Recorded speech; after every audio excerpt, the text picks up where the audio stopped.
नहमदुहु व नुसल्ली अला रसूल करीम अम्मा बाद। पश्चिम बांग्ला राज्य ऑल इंडिया मुजद्दिदिया मिशन सर्वधर्म सम्मेलन कमेटी के सदस्यों हैं हम। मोहम्मद आसिफ, इसके अलावा सर्व भारतीय जातीय कांग्रेस, नेशनल इंडिया गठबंधन, पश्चिम बांग्ला राज्य कांग्रेस कमेटी के सदस्यों हैं हम। हिंदू, मुस्लिम, सिख, ईसाई, जैन, क्रिश्चन, आदिवासी, दलित, हम सब है भाई भाई। मजहब नहीं सिखाता आपस में बैर रखना। हिंद है हम, ये वतन है हमारा। ये मौजूदा बीजेपी सरकार और इनके जितने भी राज्यों में बीजेपी का शासन है और बीजेपी समर्थित मुख्यमंत्री है, उन राज्यों का ये हालात और ये परिस्थिति है। हमें तो ऐसा लगता है क्या हम बीजेपी शासक दल से जहाँ जहाँ जिस जिस राज्यों पर बीजेपी का शासन है वहाँ की जो हालत है, ऐसा लगता है जैसे कि वहाँ आइन कानून शासन व्यवस्था नाम का कोई चीज़ ही नहीं रह गया हो। शासन का कोई अस्तित्व नहीं रह गया है। इसलिए कि चंद ऐसे कुछ हिंदू संगठन है, कभी अपने आप को बजरंग दल के संगठन कहते हैं, कभी करनी सेना के संगठन कहते हैं, कभी आरएसएस कहते हैं, तो कभी विश्व हिंदू परिषद कहते हैं। क्या हम मौजूदा शासक दल बीजेपी सरकार से पूछना चाहते हैं कि ये राज्यों व राष्ट्र को क्या ये चंद संगठन चला रहा है या बीजेपी शासन व्यवस्था चला रहा है? इस कदर इन गुंडा बदमाशों को और ऐसे संगठनों को खुलेआम छूट दे रखा है। आए दिन गुंडागिर्दी, लूटपाट, लूट कसट मचा रखा है। और जैसे कि भारतवर्ष में 29 राज्य है, किसी भी राज्यों का इंसान जाकर अपना काज कारोबार बिजनेस करके खाने का उसे अधिकार हक है। ये अधिकार संविधान ने भारतवर्ष के हर नागरिक को दिया गया है और दिए हैं।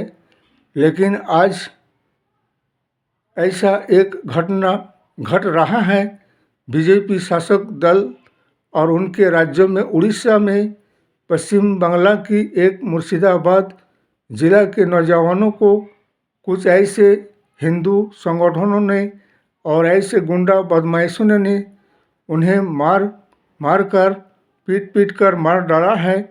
क्या हम ये पूछना चाहते हैं बीजेपी शासक दल से और उड़ीसा सरकार से, क्या हमारे पश्चिम बांग्ला में उड़ीसा के कोई लोग यहाँ आकर काज कारोबार नहीं कर रहे, नहीं कमा रहे, नहीं खा रहे हैं क्या? तो फिर उनको हमारे पश्चिम बांग्ला राज्य सरकार ने हर तरह से सहूलियत, फैसिलिटी आइन कानून के तरफ से दे रखा है।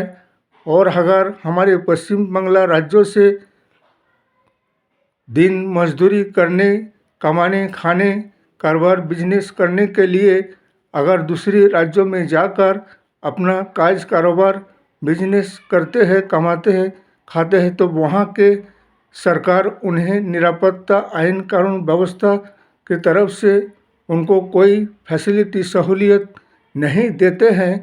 तो क्या इस कदर उन्हें मार कर, पीट के मार के उसे पश्चिम बांग्ला भेज दिया जाता है? तो हमारे भी राज्यों में, उड़ीसा के भी बहुत से ऐसे लोग दिन मजदूर मिलेंगे कि हमारे पश्चिम बांग्ला सरकार भी उसे मार के पीट पीट के मार के उड़ीसा में भेज देंगे क्या दो चार को, तभी ठीक रहेगा। इंसानियत नाम का कोई चीज़ ही नहीं रह गया है।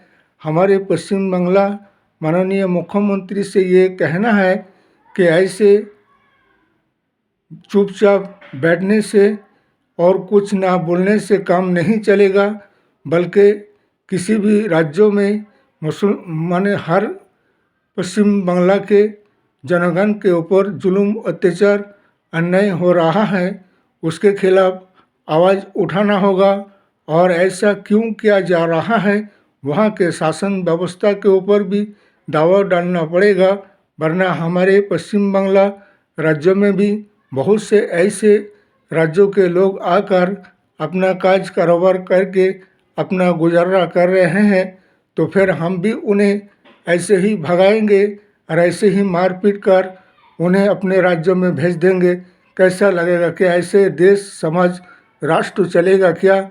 इसलिए बीजेपी शासक दलों को चाहिए कि ऐसे गुंडे मवाली और ऐसे संगठनों के खिलाफ कड़ी से कड़ी कार्रवाई और व्यवस्था लेना चाहिए और इनके पिछवाड़ा में डंडा मारकर इनको जेल में बंद करना चाहिए, वरना ये देश और राष्ट्र को कौन चला रहा है? बीजेपी शासन चला रहा है क्या? ये चंद संगठन आरएसएस, बजरंग दल, करनी सेना, विश्व हिंदू परिषद के नाम पे देश में दहशत और गुंडागिर्दी मचा रखा है। ऐसे संगठनों के खिलाफ आईनी कानूनी व्यवस्था लेना पड़ेगा, वरना ये देश और राष्ट्र को तोड़ने वाला और एक सांप्रदायिक की वातावरण को पैदा करने वाले और जाति और धर्म के नाम पर नफरत की जहर फैलाने वाले ऐसे संगठनों के खिलाफ कार्रवाई होना चाहिए। हमारे नेशनल इंडिया गठबंधन को भी इसके खिलाफ आवाज़ उठाना चाहिए। जहाँ भी कहीं भी किसी के ऊपर जुल्म अत्याचार अन्याय हो, उस अन्याय के खिलाफ आवाज़ उठाना ही होगा और उठाते हैं और उठाते रहेंगे, इसलिए कि ये जुल्म अत्याचार जालिमों का शासन से देश और समाज राष्ट्र के जनगण को कोई फैसिलिटी आइन कानून के तरफ से उसका कोई सहयोगिता फैसिलिटी उन्हें नहीं मिल रहे हैं। इसलिए हमारे नेशनल इंडिया गठबंधन इसके खिलाफ आवाज़ उठाते हैं, उठाएंगे, उठाते ही रहेंगे। इस वीडियो को ज़्यादा से ज़्यादा लाइक दीजिएगा, शेयर कीजिएगा, सब्सक्राइब दीजिएगा। जय हिंद, जय संविधान, जय भारत।